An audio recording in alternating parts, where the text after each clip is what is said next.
भाई चचेरी बहन है, उनका भाई बहन का रिश्ता है, तो बहन अपने भाई की तारीफ करेगी और स्वाभाविक है।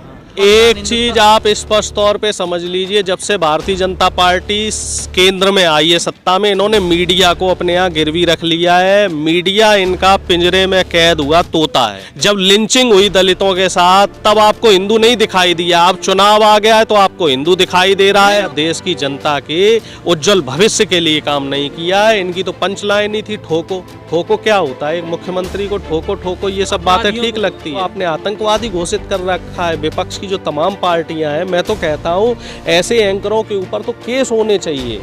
अर्नब गोस्वामी देखो गायब हो गया कि नहीं हो गया। अर्नब गोस्वामी का कहीं अता पता चल रहा है कि अगर आप किसी मुस्लिम लड़की के साथ, अगर कोई हिंदू लड़का किसी मुस्लिम लड़की के साथ अवैध संबंध बनाता है तो वो 15 मंदिर बनाने के बराबर पुण्य करता है। तो इस तरीके की आजकल युवाओं को इस तरीके की घृणित और गंदी मानसिकता की बातें जो है आरएसएस सिखा रहा है। आरएसएस युवाओं के मन में जहर भरने का काम कर रहा है। किसी को मुल्ला मुलायम कह रहे हैं, किसी को टीपू सुल्तान कह रहे हैं, राहुल गांधी को पप्पू कह रहे हैं। तो इस तरीके की जो माइंडसेट जो तैयार कर रहा है विपक्ष कि आपकी जो ये नफरत की राजनीति है, इसका दौर खत्म हो चुका है। अब नफरत से देश नहीं चलेगा, अब देश आपसी भाईचारे से चलेगा।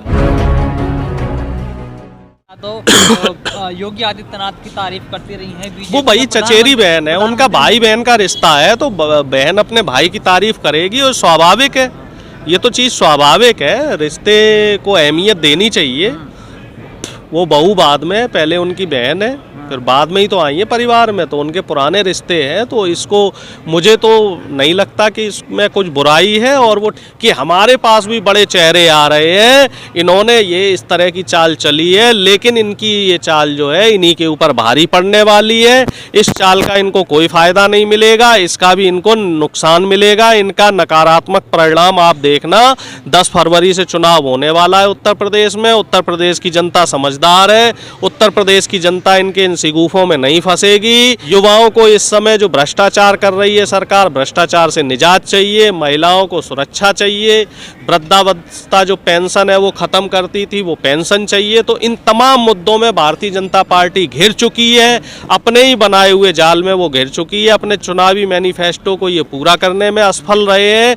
तो इन तमाम कारणों की वजह से मुझे ऐसा लग रहा है इस बार भारतीय जनता पार्टी का उत्तर प्रदेश से बोरिया बिस्तरा बंद होने वाला है। भारतीय जनता पार्टी उत्तर प्रदेश में बिल्कुल मुझे लग रहा है तीसरे या चौथे नंबर की पार्टी बन के रह जाएगी। इसके अंदर आचार संहिता लागू हुआ है और चुनाव की तिथि जब आई, तारीख आई, उसके बाद आचार संहिता लग गया और कोविड की वजह से वहां पर प्रचार प्रसार नहीं हो रहा है। क्या अब बीजेपी को जिताने का जिम्मा ये टीवी चैनल्स ले लिए हैं क्या? क्योंकि लगातार इस तरह की हेडिंग दी जा रही है। आप बनाम महागठबंधन, एक चीज आप स्पष्ट तौर पे समझ लीजिए, जब से भारतीय जनता पार्टी केंद्र में आई है सत्ता में, इन्होंने मीडिया को अपने यहाँ गिरवी रख लिया है। मीडिया इनका पिंजरे में कैद हुआ तोता है। तो तोते को जैसा पाठ पढ़ाओगे तोता वैसा ही बोलेगा, नहीं तो तोते को दाना नहीं मिलेगा। दाना मिल रहा है तोते को मीडिया।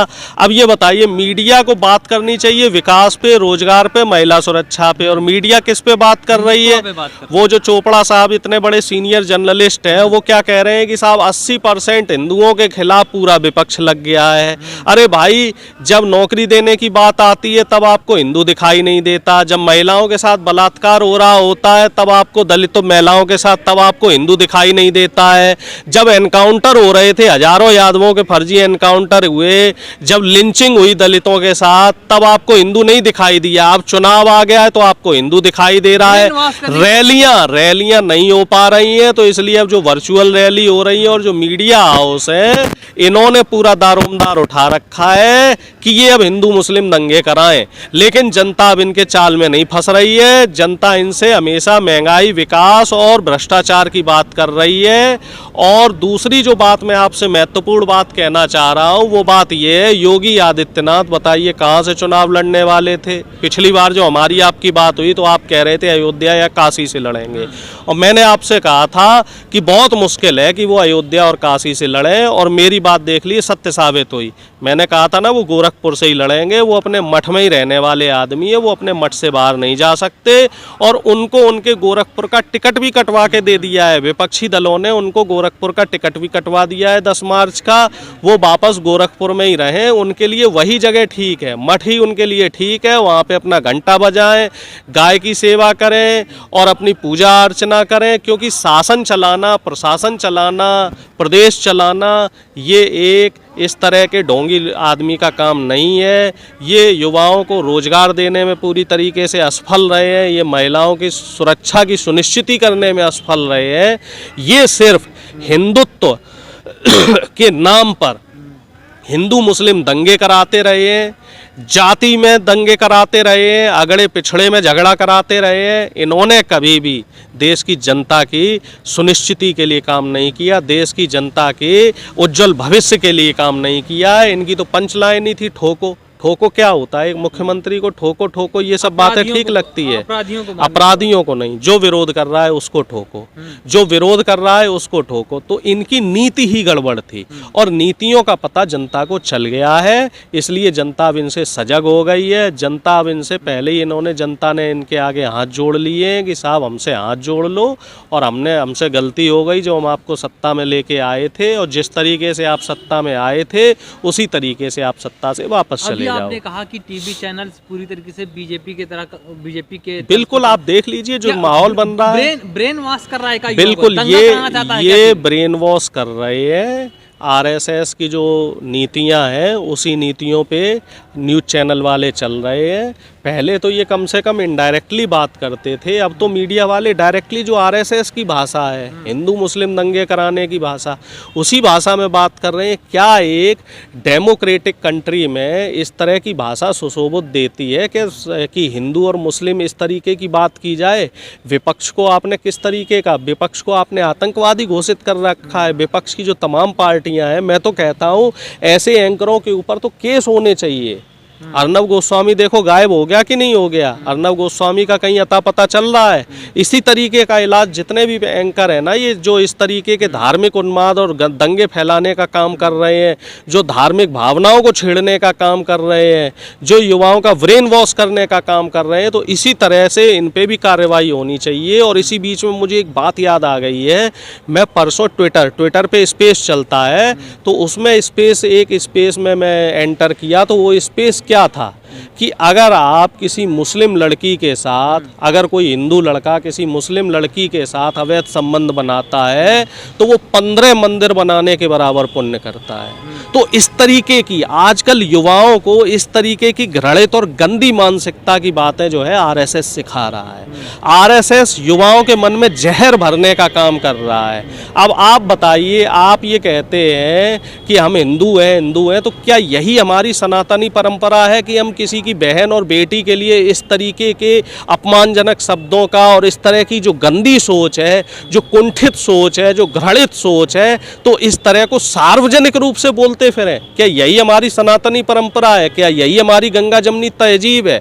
जहाँ हमारा देश नारी प्रधान देश है, हमारे देश में नारी को माँ का दर्जा दिया जाता है, देवी का दर्जा दिया जाता है, और आप उसी देवी और माँ के लिए इस तरह के शब्दों का इस्तेमाल कर रहे हैं। तो धिक्कार है ऐसे संगठन पर, आरएसएस जैसे संगठन पे, ऐसे बीजेपी जैसे संगठन पे और ऐसे युवाओं पे। मैं युवाओं को साफ तौर से कहना चाह रहा हूँ कि इस तरह की सोच से आप बाहर निकलिए, नहीं तो आप मानसिक गुलाम हो जाएंगे और ये आपकी आने वाली पीढ़ी को भी खराब करेगा और आपके लिए बिल्कुल ही ठीक नहीं है। बुली ऐप और सुली ऐप जैसे बनाया गया था, जिस पर ये भी उसी तरीके का है, ये भी उसी तरीके का है। जो बुली बाई ऐप था, या फिर ये जो ट्विटर आजकल स्पेस चल रहा है जिसमें मुस्लिम महिलाओं को टारगेट किया जा रहा है, ये सिर्फ चुनावी माहौल के लिए, कि चुनाव आ रहा है तो चुनाव के मद्देनज़र ये लोग इस तरीके का माहौल क्रिएट कर रहे हैं कि हिंदू मुस्लिम दंगे कराए जाएं, किसी भी तरीके से मुस्लिमों के साथ लिंच का काम हो, किसी भी तरीके से दलितों के साथ लिंच का काम हो। अब लोग, जहाँ मैं देखता हूँ ट्विटर पर या फेसबुक पर देखता हूँ, तो हर जगह ये अब जाति की चीज़ें नहीं नहीं दिखेंगी। अब ये दिखेंगी हिंदू जाग जाओ, हिंदुत्व तो खतरे में है, हिंदूवादियों को विपक्ष ने घेर रखा है, विपक्ष मुस्लिम परस्त है, विपक्ष आतंकवादी है, विपक्ष की आतंकवादी घटना नाकाम हो गई, किसी को मुल्ला मुलायम कह रहे हैं, किसी को टीपू सुल्तान कह रहे हैं, राहुल गांधी को पप्पू कह रहे हैं। तो इस तरीके की जो माइंडसेट जो तैयार कर रहा है विपक्ष, तो मैं साफ तौर पे ये आगाह करना चाहता हूँ भारतीय जनता पार्टी को कि आपकी जो ये नफरत की राजनीति है इसका दौर खत्म हो चुका है। अब नफरत से देश नहीं चलेगा, अब देश आपसी भाईचारे से चलेगा। अभी आपने पप्पू की बात की, राहुल